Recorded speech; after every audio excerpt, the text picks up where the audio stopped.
I finally got around to testing the second prototype of the Chameleon Baren. In this video, I'll be doing a print run of my own work, Desert Palms, and in addition, I'll be using the Chameleon Baren and the Murasaki and Disc Baren, which is my normal drivers, and comparing the two. So I'll talk a little bit about how I feel the prototype performed and how it compares to my other tools.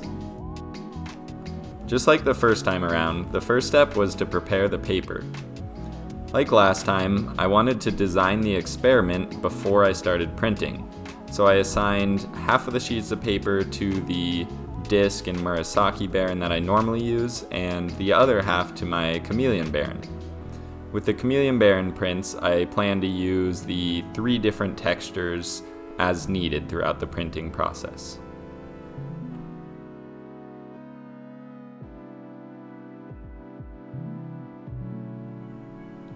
As usual, the next step is to moisten the paper.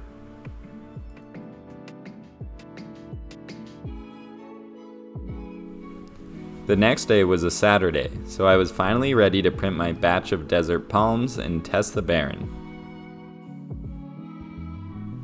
The first impression on this print is a really wide, large area, so it's a good one to test with both the Murasaki Baren and the roughest texture on my Chameleon Baren, the red pad.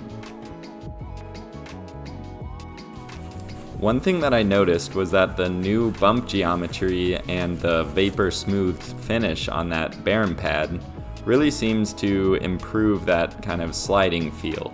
It wasn't nearly as scratchy as the last Baren prototype, so there's definitely an improvement made there. After moving on to the second impression with the shadow layer, I switched the Baren pad to the medium texture, which is a yellow color of felt.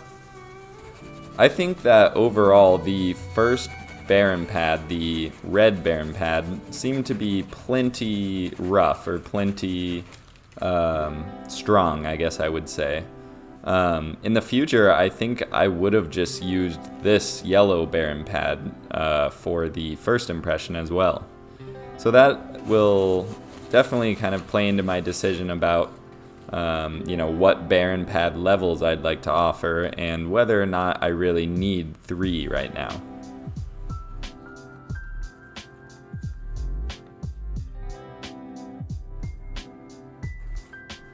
Here's an example of an even smaller impression, the thin brown areas which fill in the palm trees.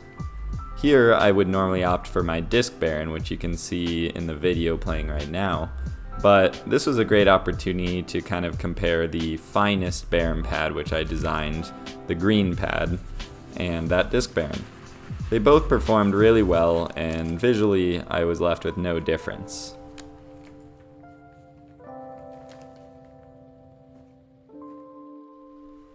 The keylines were another interesting point of comparison between the two Barens. I think with this impression, it was most obvious that the Disc Baren I was using felt more smooth to use than my Chameleon Baren. I think that part of the reason for this is that the Chameleon Baren doesn't have quite enough compliance yet, and the bottom of the Baren isn't completely flat. I think this causes some higher spots on that Baren pad to collide a little bit with the key lines, resulting in a little bit of kind of a rough ride over the top of those key lines. Overall, both impressions turned out looking pretty nice. However, the key lines with the Chameleon Baren turned out to be a little bit thicker and darker. Personally, I think that there's a great balance in between that Disc and Chameleon Baren that I need to find. I already have several ideas about how to address a few of those issues, so I've even already ordered some different supplies to test that should help improve that compliance.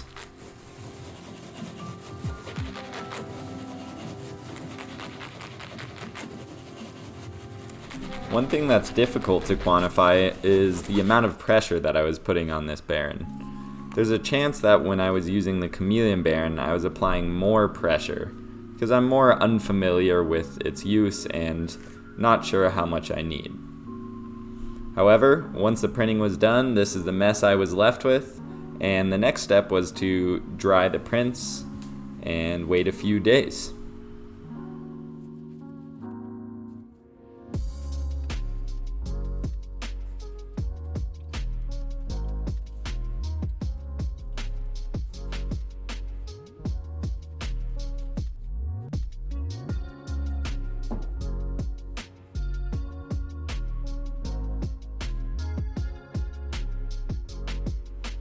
Once the prints were dry, about 2 or 3 days later, I can finally examine the difference between the two. Here on the left, I have the pile of prints that were made with the Murasaki and Disc Baren, and you can see especially the fineness of the key lines is something to pay attention to here. But overall, the two piles look very similar. One difference you might see is that the right side seems to be a little bit more saturated, but I think that is mainly due to just the fact that they were printed later in the batch, meaning that the blocks were more saturated with pigment. You can see on this pile, the Chameleon Baren prints, the key lines are much darker and a little bit thicker. I think part of that is the pressure I may have been applying, and also, like I said, the Baren pad may be colliding at a localized level with each of those key lines, might have kind of thickened and darkened those lines a little bit. Overall, both look really nice still, and I don't have anything to complain about with this batch. I think they came out super well, and most importantly for me, they matched my kind of reference or master copy very well.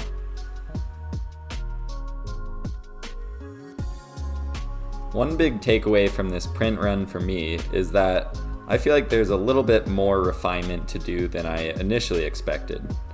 I think the next prototype will probably look very similar, but I want to experiment with several things, and I feel like there might be opportunity to improve some features which I thought were more settled.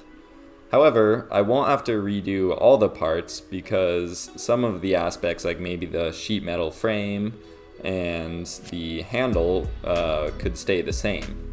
So hopefully it's maybe a little bit cheaper to prototype this time, and I'll be able to try out a lot of different things. So of course, I'm taking some notes on how the print run went. I have some ideas about those future changes, and so I want to make sure to capture those and get to work on some designing. So that's kind of my next steps, and I look forward to bringing those to you. Alright, that concludes part 5 of this series. Thank you so much for watching, and I really appreciate the continued support. I love to see your comments and feedback, so please let me know if you have anything, and until next time.